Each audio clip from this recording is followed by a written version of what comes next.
Good evening. मैं आलोक BCC के YouTube channel पे आप सभी को स्वागत करता हूं और आज 30 अगस्त के न्यू करेंट अफेयर्स को हम लोग देखेंगे जो आने वाला जो भी परीक्षाएं हैं उसके लिए काफ़ी महत्वपूर्ण हो।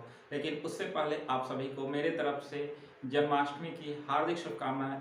आप सभी इस जन्माष्टमी के शुभ अवसर पर मैं आप सभी से कहूँगा कि आप सभी काफ़ी मेहनत करें और अपना जो लक्ष्य है उसको हासिल करें और इसके साथ आप आगे बढ़ें।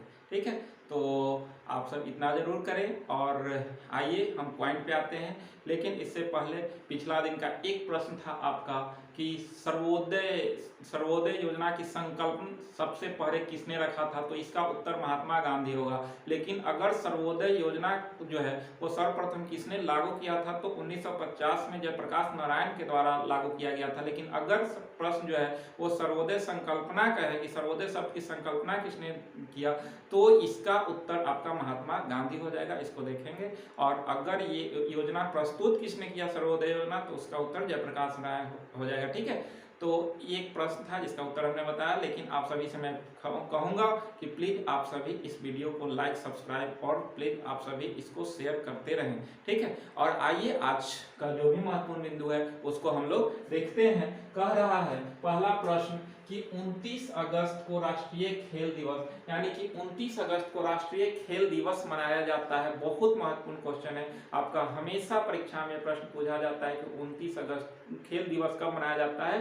तो राष्ट्रीय खेल दिवस आपका 29 अगस्त को मनाया जाता है। 29 अगस्त को खेल दिवस किसके जन्म दिवस पे मनाया जाता है, तो मेजर ध्यानचंद के जन्म दिवस पे मनाया जाता है। आप लोग ध्यान देंगे, मेजर ध्यानचंद के जन्म दिवस पर आपका राष्ट्रीय खेल दिवस मनाया जाता है। बहुत महत्वपूर्ण बिंदु है। इसके अलावा कह रहा है कि इसका आयोजन खेलों के लेकर जागरूकता फैलाने के लिए है, यानी कि खेलों के लिए जागरूकता फैलाने के लिए राष्ट्रीय खेल दिवस मनाया जाता है मेजर ध्यानचंद के जन्म दिवस के अवसर पर। इनका जन्म कब हुआ था, तो 29 अगस्त 1905 को इलाहाबाद में इनका जन्म हुआ था। यानी कि 1905 में 29 अगस्त को इलाहाबाद में इनका जन्म हुआ था और 29 अगस्त को इसी उपलक्ष्य में खेल दिवस मनाया जाता है।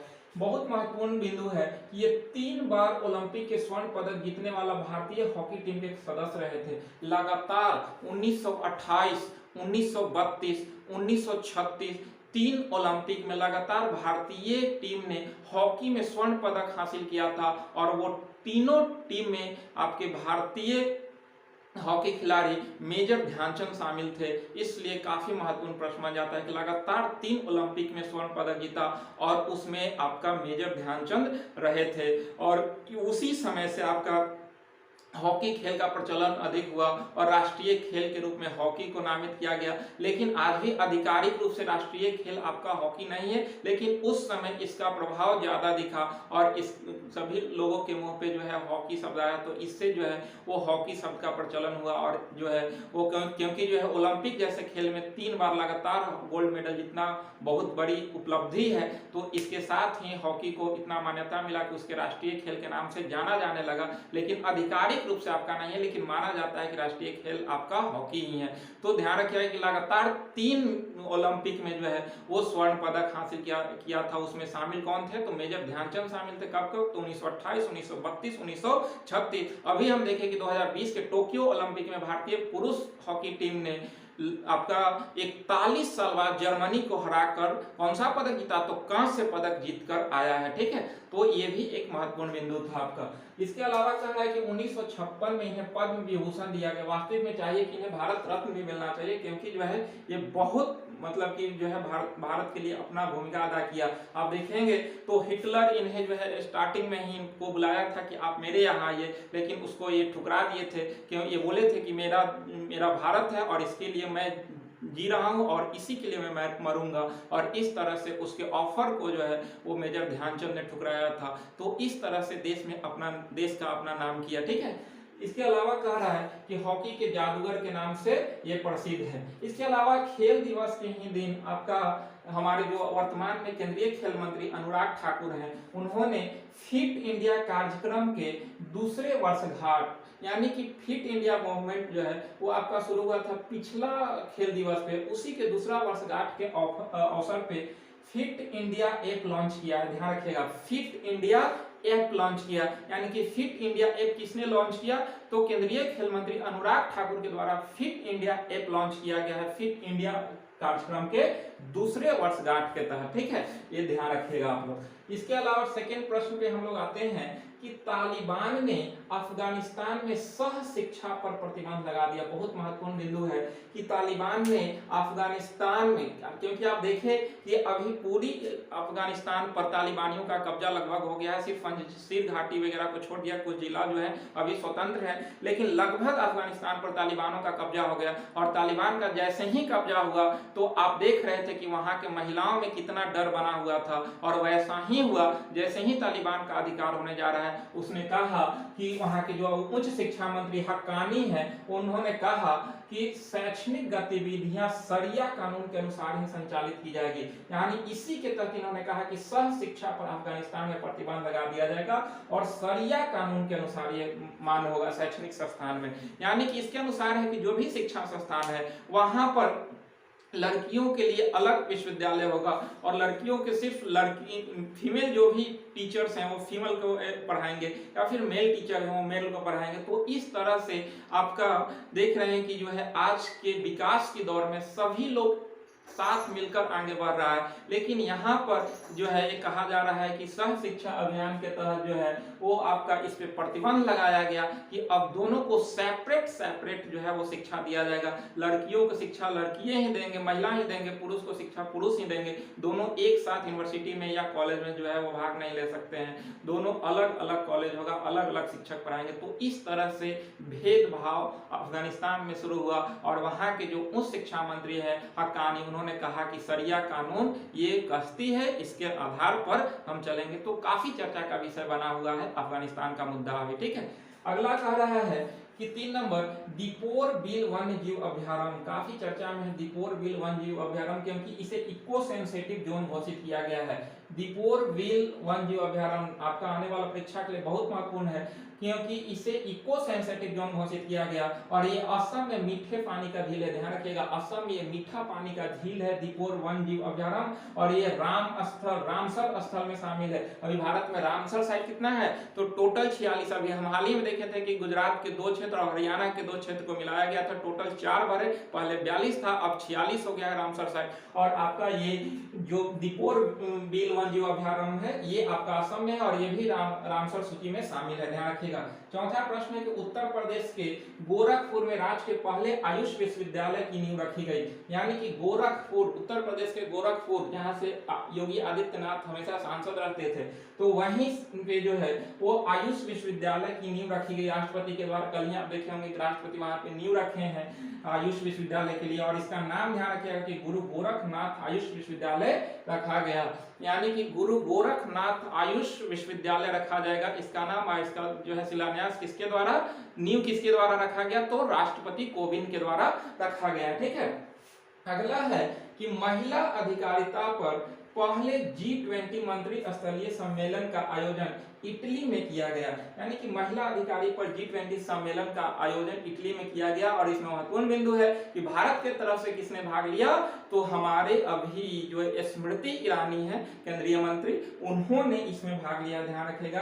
यानी कि G20 की महिला अधिकारिता पर जो सम्मेलन इटली में संपन्न हुआ, इसमें भारत की तरफ से प्रतिनिधित्व स्मृति ईरानी ने की है, ध्यान रखिएगा। ठीक है, इसको तोड़ कर याद कीजिए, जब तक इसको तोड़ कर याद नहीं होगा तब तक ये समझ में नहीं आएगी। इसको एकदम इतना छोटा तोड़ दीजिए कि जो है हमेशा माइंड में बना रहे। ठीक है, अगला प्रश्न कह रहा है कि स्वदेश निर्मित निगरानी पोत विग्रह, ध्यान रखिएगा स्वदेश निर्मित है, यानी कि अपने देश के द्वारा निर्मित किया गया है विग्रह पोत, जिसको भारतीय तट रक्षक बल में शामिल किया गया है। यानी कि विग्रह पोत, ध्यान रखिए बहुत महत्वपूर्ण बिंदु है, विग्रह पोत है जो आपका भारतीय तट रक्षक बल में शामिल किया गया है। और इसका निर्माण ध्यान रखिएगा कि किस कंपनी किया, तो Larsen and Toubro ship building limited के द्वारा किया गया, यानी कि Larsen and Toubro ship building limited के द्वारा किसका निर्माण किया गया, तो विग्रह पोत का निर्माण किया गया। और विग्रह पोत को किसमें शामिल किया गया, तो भारतीय तट रक्षक बल में शामिल किया गया है। अगला प्रश्न 7 नंबर है कि मेरा काम मेरा मान योजना, बहुत फेमस क्वेश्चन है, मेरा काम मेरा मान योजना, ध्यान रखिएगा ये योजना से संबंधित है, और जो भी परीक्षा होता है उसमें 1-2 प्रश्न योजना से रहना ही रहना है। तो मेरा काम मेरा मान योजना पंजाब सरकार है और इसके लिए है कि सबसे बड़ी बात कि बेरोजगारों को जो है बेरोजगारी भत्ता 2500 रुपया पर महीना दिया जाएगा, लेकिन हमेशा नहीं। एक उसने जो है स्कीम चलाई है जिसमें बेरोजगारों को रोजगार लायक बनाने और कौशल बढ़ाने में मदद करेगी और इसके तहत जो लोग जो है इसमें एडमिशन लेंगे, जितना दिन का कोर्स रहेगा उतना दिन कोर्स करेंगे, उनको उसके साथ 2500 रुपया पर मंथ भत्ता के रूप में दिया भी जाएगा और उसमें उनको रोजगार देने के लिए कौशल का विकास किया जाएगा। किसके तहत? तो मेरा काम मेरा मान योजना के तहत। तो पंजाब सरकार के द्वारा, ध्यान रखिएगा, कैप्टन अमरिंदर सिंह वहां के अभी वर्तमान मुख्यमंत्री हैं। अगला कह रहा है 8 नंबर कि भारत प्लस जर्मनी, यानी कि भारत और जर्मनी के नौसेना एक संयुक्त अभ्यास किया है, ध्यान रखिएगा, और ये कहां पे हुआ है? तो अदन के खाड़ी में, यानी कि भारत और जर्मनी नौसैनिकों के बीच एक संयुक्त अभ्यास हुआ। कहां पर हुआ? तो अदन के खाड़ी में हुआ है, ध्यान रखिएगा। और इसमें महत्वपूर्ण बिंदु है कि भारत की तरफ से कौन सा पोत भाग लिया?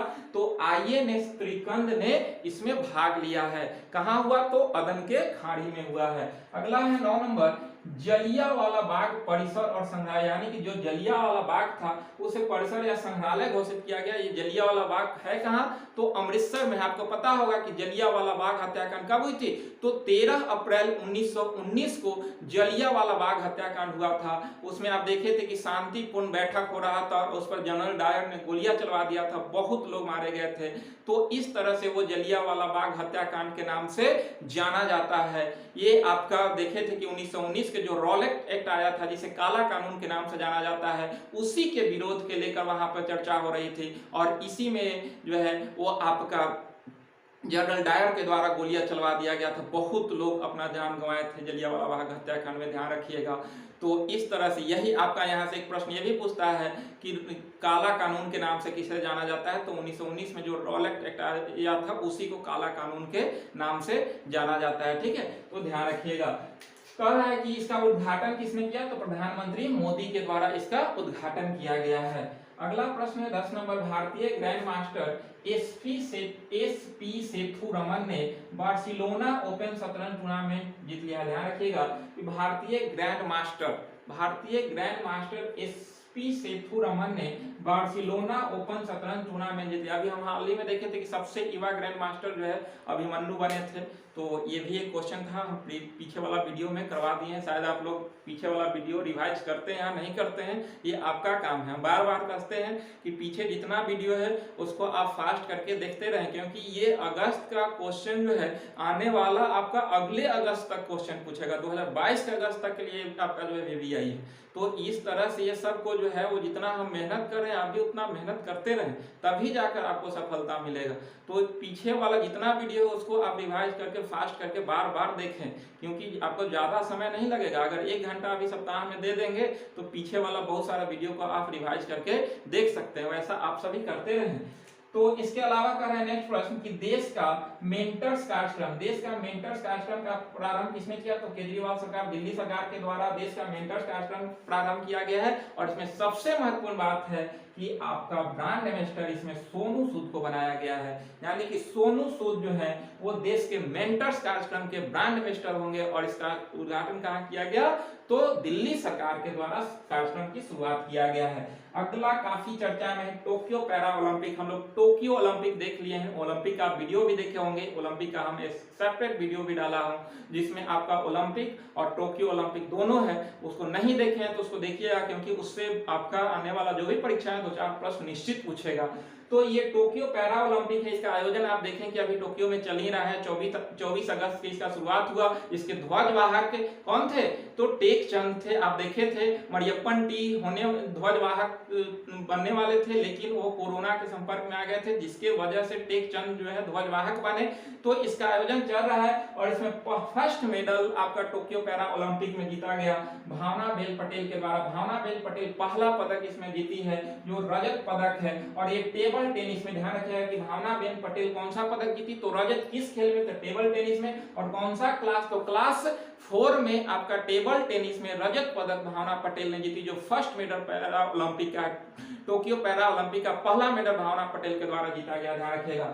सेकेंड मेडल जो है वो आपका निषाद कुमार ने जीता है, रजत पदक है, इन्होंने ऊंची कूद में ये पदक जीता है निषाद कुमार, ध्यान रखिएगा निषाद कुमार ऊंची कूद में आपका रजत पदक हासिल किया। और तीसरा सबसे महत्वपूर्ण है कि हमने गोल्ड मेडल जीता, यानी कि स्वर्ण पदक जीता। किसने जीता, तो अवनी लेखरा ने निशानेबाजी में आपका 10 मीटर के डिस्टेंस पे जो है वो क्लास 1 में निशानेबाजी में अवनी लेखरा ने स्वर्ण पदक हासिल कर लिया। इस तरह से अभी तक हम टोक्यो पैरा ओलंपिक में 3 पदक हासिल किए हैं, जबकि हम देखे थे कि टोटल आपका टोक्यो ओलंपिक में टोटल 7 पदक जीते, जिसमें एक आपका स्वर्ण था, उसके बाद देखे थे कि आपका 4 कांस्य था और 2 था, भूल रहे हैं आप लोग, इसको थोड़ा देख लीजिएगा कि कितना, एक स्वर्ण था, इसके अलावा टोटल 7 था, 4 3 7 था ऐसे कुछ, तो उसको आप लोग देख लीजिएगा कि कितना हम जो है ये जीते हैं। तो एक स्वर्ण था जिसमें आप देखे थे कि नीरज चोपड़ा स्वर्ण पदक हासिल किए थे, और उसी उपलक्ष्य में 7 अगस्त को हमने जो है वो ये भी बताया था कि भारत सरकार के द्वारा भाला फेंक दिवस या जेवलिन थ्रो दिवस मनाया गया है। इस चीज को आप लोग देख लेंगे, टोटल हम 7 पदक हासिल किए थे। इसके अलावा कह रहा है कि पैरा ओलंपिक में 2 बार स्वर्ण पदक जीता। पैरा ओलंपिक में 2 बार स्वर्ण पदक जीतने वाला व्यक्ति देवेंद्र झाझाड़िया हैं, जिन्होंने 2004 एवं 2016 यानी 2004 में जो एथेंस ओलंपिक हुआ था उसमें स्वर्ण पदक जीता, और 2016 में आपका रियो पैरा ओलंपिक में आपका स्वर्ण पदक जीता है। तो ध्यान रखिएगा कि 2 बार स्वर्ण पदक जीतने वाला पैरा ओलंपिक में कौन खिलाड़ी है, तो देवेंद्र झाझाड़िया है, जिन्होंने 2004 और 2016 में पैरा ओलंपिक जीता था। इसके और कौन खेल में अगर पूछेगा तो भाला फेंक में इन्होंने 2 बार स्वर्ण पदक हासिल किया। इस बार जो है वो अभी हमने अवनी लेखरा के द्वारा स्वर्ण पदक जीता गया, किस खेल में, तो निशानेबाजी में। इसके अलावा जो है वो 13 नंबर क्वेश्चन है कि बीजू पटनायक पुरस्कार हॉकी खिलाड़ी को देने के लिए जो है ओडिशा सरकार के द्वारा शुरू किया गया है। कौन सा पुरस्कार, तो बीजू पटनायक पुरस्कार, किस सरकार के द्वारा, तो ओडिशा सरकार के द्वारा देने जाने की घोषणा किया गया है। इसके अलावा एक क्वेश्चन और है कि कुश्ती खेल को 2032 तक गोद लेने का फैसला किसने किया। कुश्ती खेल को 2032 तक गोद लेने का फैसला आपका उत्तर प्रदेश के योगी सरकार के द्वारा लिया गया है, ध्यान रखिएगा। तो आपका ये कुश्ती खेल में 2032 तक गोद लेने का फैसला उत्तर प्रदेश सरकार ने लिया है। तो इसमें 1 2 4 था, जिसमें एक स्वर्ण हम जीते थे टोक्यो ओलंपिक में, 2 जो है वो आप रजत जीते थे और 4 कांस्य पदक जीते थे। टोटल 7 पदक हम हासिल किए थे, ध्यान रखिएगा 1 2 4। तो 1 स्वर्ण, 2 रजत और 4 कांस्य पदक जीते थे, जिसमें सबसे पहला पदक देखे थे कि मीराबाई चानू के द्वारा वेट लिफ्टिंग में जीता गया था, ठीक है। तो इस तरह से जो है वो आपका 7 पदक जीता गया था, और इसमें अभी हम 3 पदक जीते हैं पैरा ओलंपिक में, ध्यान रखेंगे। तो आज इतना महत्वपूर्ण प्रश्न था आपके लिए, आप इसको करें, इसको देखें, इसका नोट्स बनाएं, और जो भी पीछे वीडियो गया है उसको भी आप देखते रहें, उससे भी जो है आपका बहुत सारा प्रश्न पूछा जाएगा। और जो है आज यहीं तक, फिर हम मिलेंगे कल कुछ नए क्वेश्चन के साथ। इसके अलावा आपको मैं बता देता हूं कि आपका 2 स्टैटिक्स जीके का वीडियो गया है, आप उसको भी देखें। जो भी लोग हैं आप स्टैटिक्स जीके को देखें, क्योंकि जो भी परीक्षा होगा उसमें स्टैटिक्स जीके से बहुत सारे प्रश्न रहेंगे, तो आप सभी उसको देखते रहें, ठीक है। तो आइए फिर कल हम लोग मिलते हैं, आज यहीं तक। आप सभी को बहुत बहुत धन्यवाद, लेकिन प्लीज आप सभी इसको शेयर करते रहें, ठीक है।